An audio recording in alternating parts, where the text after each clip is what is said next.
Well, thank you all for coming.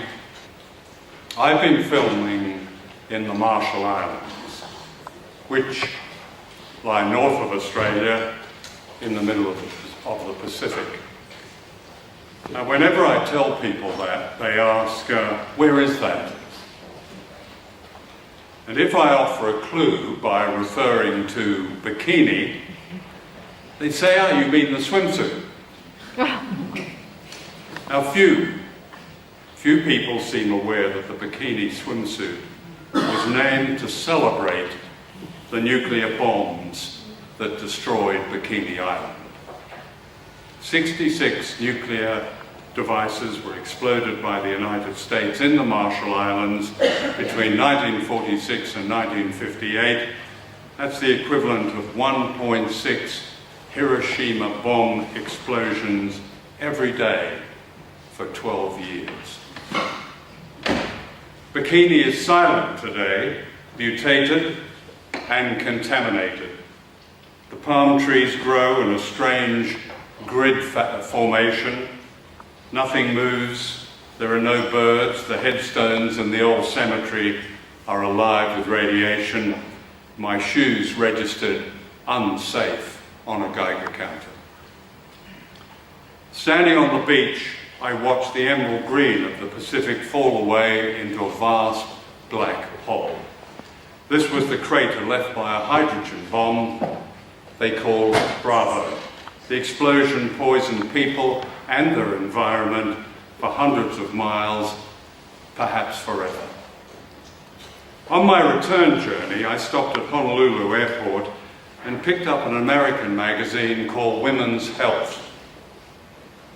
On the cover was a smiling woman in a bikini swimsuit, and the headline, "You too can have a bikini body." A few days earlier in the Marshall Islands, I'd interviewed women who had very different bikini bodies. Each had suffered thyroid cancer and other life-threatening cancers. Unlike the smiling woman on the cover of the magazine, all of them were impoverished, all of them the victims and guinea pigs of a rapacious superpower that is today more dangerous than ever. Now, I relate this experience really as a warning and to try and break a silence, rather to break a distraction that has consumed so many of us. The founder of modern propaganda, Edward Bernays, described this distraction, I quote, as, and I quote, the conscious and intelligent manipulation of the habits and opinions of democratic societies. He called it an invisible government. Now, we're meeting this evening on the campus of a great university, a storehouse of knowledge, surely a centre of debate and free speech. But how many studying here are aware of the story of bikini and its critical relevance to their lives today? How many are merely trained to respect propaganda? How many of us are aware that a world war has already begun? True, at present it's a war of propaganda, of lies and distraction, and of censorship by omission. That can change overnight. Let me give you one example of this propaganda. In 2009, President Obama stood before an adoring crowd in the centre of Prague, in the centre of Europe, and he pledged himself to make, and I quote, the world free from nuclear weapons. People cheered and some cried. A torrent of platitudes flowed from the media. Obama was awarded the Nobel Peace Prize. It was all fake. He was lying. The Obama administration almost immediately launched a program to build more nuclear weapons, more nuclear warheads, more nuclear delivery systems, more nuclear factories. Nuclear warhead spending alone rose higher under Obama than under any other American president. The cost over 30 years is estimated at $1 trillion. A mini nuclear bomb is planned. It's known as the B-61 Model 12. Sounds like a Volkswagen. There's never been anything like it. One of America's top generals, General James Cartwright, a former head of the Strategic Air Command, has said, and I quote him, "Going smaller makes this nuclear weapon more thinkable." In the last 18 months, the greatest build-up of military forces since World War II, led by the United States, is taking place along Russia's western frontier. Not since Hitler invaded the Soviet Union have foreign troops presented such a demonstrable threat to Russia. Ukraine, once part of the Soviet Union, has become a CIA theme park. Having orchestrated a coup in Kiev, Washington effectively controls a regime that's next door and hostile to Russia, a regime rotten with Nazis. Literally, prominent parliamentary figures in the Ukraine are the political descendants of the notorious anti-Semitic OUN and a UPA fascists. They openly praise Hitler and call for the persecution and expulsion of the Russian-speaking minority. That's not what you read, of course, in the news. In Latvia, Lithuania and Estonia, on Russia's frontier, the US military is permanently deploying combat troops, tanks, weapons. Now, this extreme provocation of the world's second nuclear power, Russia, is met with silence in the West, especially in Australia, the most silent of all, the land of willful ignorance. What makes the prospect of nuclear war even more dangerous is a parallel campaign, propaganda campaign, against China. Seldom a day passes when China is not elevated to the status of a threat. Count the American admirals who fly in with their scare stories about China. Each has given unctuous, uncritical front-page treatment. According to Admiral Harry Harris, the Pacific commander, China is, and I quote, "building a great wall of sand in the South China Sea." What he's referring to is China building airstrips in the Spratly Islands, which are the subject of a dispute with the Philippines, a dispute of little consequence until Washington pressured and bribed the government in Manila, and Admiral Harris launched a propaganda campaign called Freedom of Navigation. What does this mean? It means freedom for American warships to patrol and intimidate and dominate the coastal waters of China. Try to imagine the American reaction if Chinese warships did the same off the coast of California. I made a film called The War You Don't See, in which I interviewed distinguished journalists in America and Britain, reporters such as Dan Rather of CBS, Raggy Omar, the BBC, David Rose of The Observer. All of them said that had journalists and broadcasters done their job and questioned the propaganda that Saddam Hussein had weapons of mass destruction, had they not amplified and echoed the lies of George W. Bush and Tony Blair, the invasion of Iraq might not have happened, and hundreds of thousands of men, women, and children would be alive today. The propaganda laying the ground for a war against Russia and China is no different in principle, but a lot more dangerous. Name a single journalist in Australia, an academic, a politician of any party, who has publicly and vociferously asked why China is building airstrips in the South China Sea. The answer ought to be glaringly obvious. The United States is encircling China with a network of bases, ballistic missiles, battle groups, nuclear-armed bombers. This lethal arc extends from right here in Australia to the islands of the Pacific, the Marianas, the Marshalls and Guam, to the Philippines, Thailand, Okinawa, Korea, and right across Eurasia to Afghanistan and India and Pakistan. Look at the map. America has hung a noose around the neck of China. Australia, in America's pocket, is beckoning war with our greatest trading partner. Incredibly, none of this is news. Censorship by omission, silence by media, then war by media. In 2015, in high secrecy, Washington and Canberra staged the biggest single air-sea military exercise in history, known as Talisman Sabre. Its aim was to rehearse an air-sea battle plan, blocking sea lanes such as the Straits of Malacca and the Lombok Straits that cut off China's access to oil, gas, and other vital materials from the Middle East and Africa. Silence. In the circus known as the American presidential campaign, Donald Trump is being presented as a lunatic, a fascist. He's certainly odious, but he's also a media hate figure, and that alone should arouse our skepticism.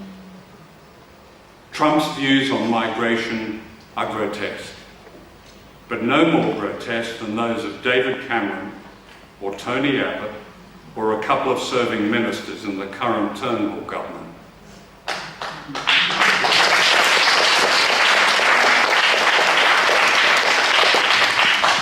It's not Trump who is the great deporter of people from the United States, but the Nobel Peace Prize winner Barack Obama. According to one respected liberal commentator, Trump is, and I quote, unleashing the dark forces of violence in America. Unleashing dark forces? Really? Is he kidding? This is the country where toddlers shoot their mothers and the police wage a murderous war against black Americans. This is the country that has attacked and sought to overthrow more than 50 governments, many of them democracies, and bombed from Asia to the Middle East, causing the deaths of untold numbers of people. No country can equal this record of violence. It's systemic. And most of America's wars against defenseless countries have been launched not by Republican presidents, the Trumps, but by liberal Democrats, Truman, Kennedy, Johnson, Carter, Clinton, Obama. In 1947, a series of National Security Council directives described the paramount aim of American foreign policy as, and I quote, a world substantially made over in America's own image, unquote. The ideology was messianic Americanism. We were all Americans, or else. Heretics will be converted, subverted, bribed, smeared, or done away with. Donald Trump is undoubtedly a symptom of this, but he's also a maverick. He said the invasion of Iraq was a crime. He doesn't want to go to war with Russia and China. How ironic. The danger to the rest of humanity is not Trump, in my view, but Hillary Clinton. She is no maverick. She embodies the resilience and violence of a system whose vaunted exceptionalism is a form of fascism with an occasional liberal face. As election day draws near, Clinton will be hailed as the first female president, regardless of her crimes and lies. Just as Barack Obama was lauded as the first black president and liberals swallowed his drivel about hope. And the drool goes on. described by The Guardian columnist Owen Jones as, quote, funny, charming, with a coolness that eludes practically every other politician, unquote, Obama the other day sent drones to slaughter 150 people in Somalia.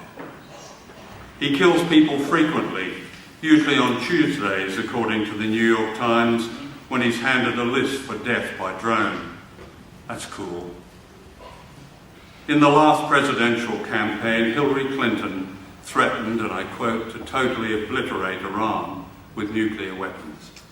As Secretary of State under Obama, she approved the overthrow of the democratic government of Honduras. Her almost gleeful destruction of Libya in 2011 qualifies her as a Class A war criminal. When the Libyan leader, Colonel Gaddafi, was publicly sodomized with a knife, a murder made possible by American logistics, Clinton gloated over his death. He came, he saw, he died. One of her closest allies is Madeleine Albright, the former Secretary of State, who has attacked young women for not supporting Clinton. This is the same Madeleine Albright who once celebrated the death of 500,000 Iraqi children as, quote, worth it. Clinton's biggest backers are the Israel lobby and the arms companies that fuel the violence in the Middle East. She and her husband have taken millions of dollars from Wall Street. She's corrupt and violent, and yet she's about to be ordained the women's candidate to see off the evil Trump, the official demon. She's backed by distinguished feminists, Gloria Steinem in the US, Ann Summers in Australia. A generation ago, a postmodern cult, now known as identity politics, stopped many intelligent, liberal-minded people examining the causes and individuals they supported, such as the fakery of Obama and Clinton, such as specious progressive movements like Syriza in Greece, which portrayed the people of that country and allied with their enemies. Self-absorption, a kind of meism, became the new zeitgeist in privileged Western societies and signalled the death of great collective movements against war, against social justice, against equality, against racism and sexism. Today, the long sleep may be over. The young seem to be stirring again, slowly, gradually. The thousands in Britain who supported Jeremy Corbyn as Labour leader are part of this awakening, as are those who rallied to support Bernie Sanders. But is that it? In Britain last week, Jeremy Corbyn's closest ally, his shadow treasurer John McDonnell, committed a Labour government to pay off the debts of piratical banks and to continue so-called austerity. No real change there. In the US, Bernie Sanders has promised to support Clinton if or when she's nominated. He too has voted for America's use of violence against countries when he thinks it's right. He says Obama has done a great job. No real change there. In Australia, we have a kind of mortuary politics in which barren parliamentary games are played out in the media while refugees and Indigenous people are persecuted and inequality grows, along with the danger of war. The Turnbull government has just announced the so-called defence budget of $195 billion. That is a drive to war. There was no debate, none. Silence. Why? In Australia, as in most Western countries, there's now a permanent government with two main competing factions whose social, economic and foreign policies are almost identical. Elections are now theatrical episodes in which copycat policies are ratified. As in war by media, and silenced by media, we now have democracy by media, and that's fake too. What has happened to the great tradition of popular direct action? Where is the courage, political imagination and commitment required to begin the long journey to a better, just and peaceful world? Where are the acclaimed artists, writers, playwrights, filmmakers in Australia? Perhaps enjoying their federal and state government prizes and patronage. For they're silent too. Of course, there are very honourable exceptions, including those who sponsored this meeting tonight and those who fought tenaciously for justice for refugees, and those who fought tenaciously for justice for Indigenous people, and those who last week exposed the Baird government's attacks on the right to protest and of free speech. What they showed was that real dissent is becoming a crime. And that is the challenge for everyone here tonight. They, governments, elites, those who seek to control our lives, must not get away with it. Break the silence, or do we wait until the first nuclear missile is fired? Thank you.